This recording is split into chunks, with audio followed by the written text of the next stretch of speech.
Star Wars The Rise of Skywalker is now just 27 days away from its official release by Disney, Lucasfilm, J.J. Abrams and crew, as well as creator George Lucas, that is all set and ready to end the Skywalker saga and the sequel trilogy itself. This is Mike Zero. Make sure to subscribe if you're new to the channel for future Star Wars content.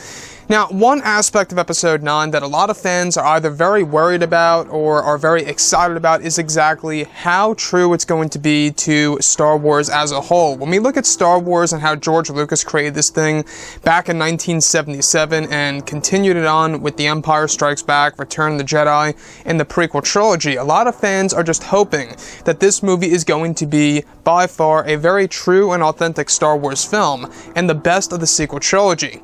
Now, with that being said, we do know that Disney and Lucasfilm went through many different transitions, changes, and adjustments to the story during the reshoots and the rewrites of this film, and a lot of the decisions that they actually made was rather unfortunate for the fans around the world. That's actually going to betray multiple fans that are either hardcore fans or casual fans or whatever have you.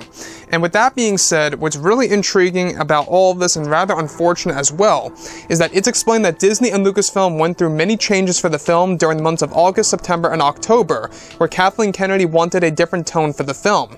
It's explained that one of the big changes that were made to the film was by reducing the Luke Skywalker scenes by 40% in the movie that Mark Hamill filmed throughout 2018 and 2019. It's explained that in the movie, the percentage of the movie that Mark Hamill filmed throughout 2018 and 2019 were greatly reduced, where it's said that now 40% of the Luke scenes that have been cut consist of scenes where Luke was both a Force ghost and in the form of flashbacks. Additionally, it's explained that one of the major scenes that were cut from the initial version of the film involved a redemption scene for Kylo Ren in which Anakin Skywalker would turn Kylo Ren to the light side of the Force while they meet inside of Palpatine's old throne room within the second Death Star wreckage. Now, this scene that involved Hayden Christensen was cut due to it not fitting the new tone of the movie for fans around the world, where it's explained that this scene was replaced with Ben Solo becoming redeemed by a vision of his father, Han Solo, and that completely cut the Anakin Skywalker scene communicating with Kylo Ren.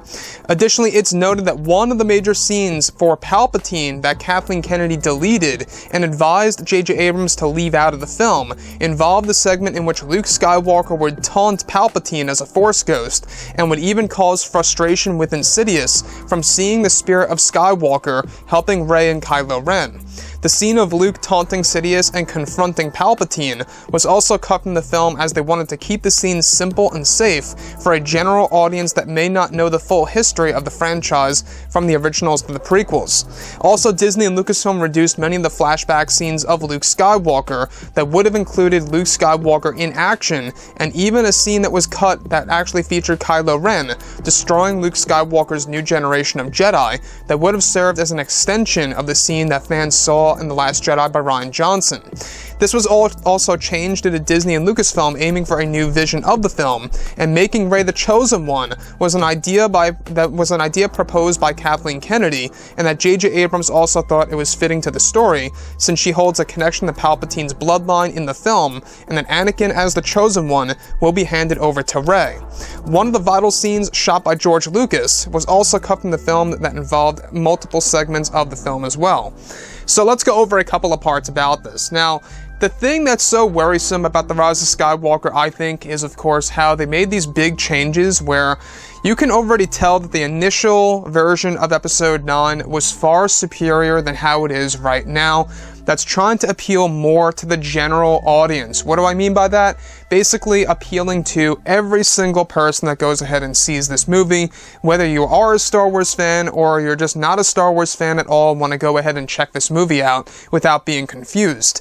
And I think that's the reason as to why Disney and Lucasfilm simplified the movie way too much, to the point where they want to make as much money as they can at the box office, to the point where the general audience is going to have a fun time regardless out of this Star Wars movie. Now, obviously, in my own opinion here, Star Wars really is for Star Wars fans or those who are interested in becoming Star Wars fans.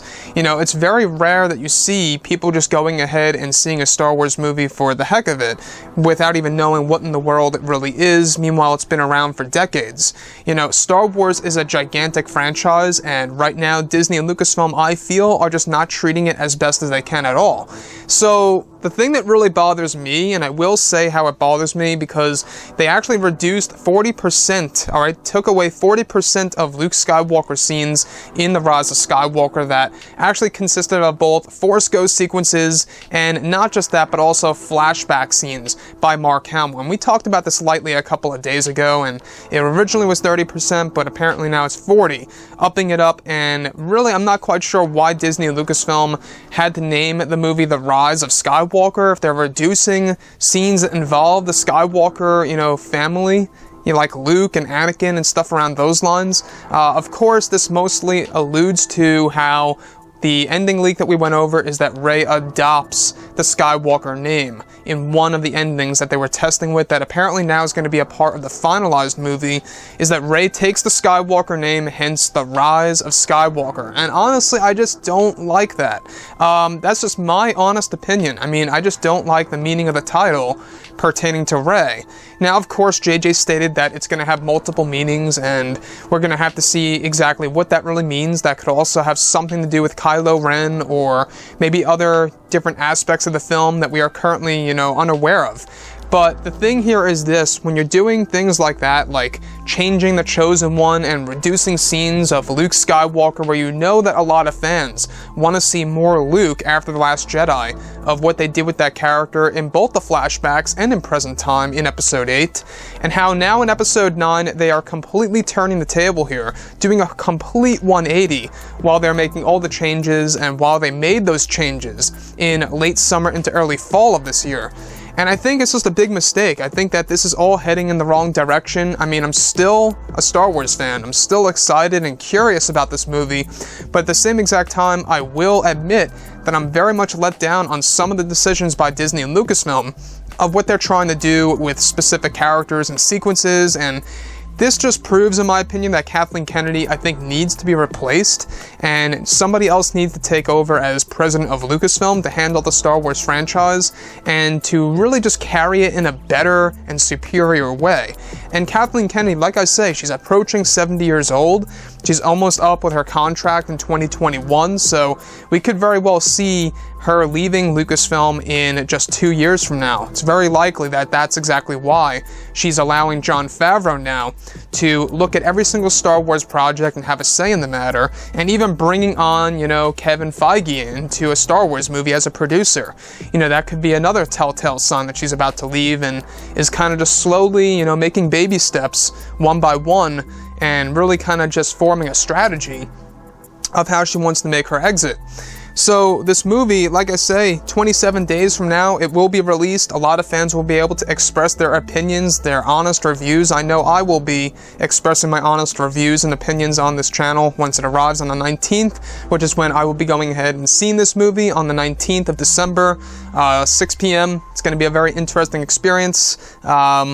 One thing I will say, though, is that I'm hoping for the best. I'm not, you know, looking for this movie to fail, but from what it seems, a lot of aspects of the movie are just not really living up to expectations of what Disney and Lucasfilm see what the Star Wars franchise really is and what it really means to fans. It's more than just a movie or movies. It really is something that fans grew up with throughout the generations, and I feel that they really are just not treating it as the best that they could at all. And that's exactly, you know, rooted from Kathleen Kennedy without a doubt. You know, just the other day we actually went over a video how it was actually proven that she lied to fans about Palpatine's return, how it really was not in the cards since The Force Awakens, but it was really just shoehorned in order to make up for The Last Jedi backlash, because Colin Trevorrow, the fired director of Episode 9, confirmed that he never even had plans for Palpatine when he was writing Episode 9, and that it was all J.J. Abrams' idea at last minute. So, for Kathleen Kennedy to say that Palpatine was in the cards since The Force Awakens back in 2014 when they were making it, you know, I think that she made a big mistake right there. So anyways, guys, I would like to hear your opinion about all this below in the comments, and if you guys did enjoy the content for today, do make sure to drop a thumbs up on this video to support the channel. I thank you all so very much for the kind support, and I'll catch you guys next time.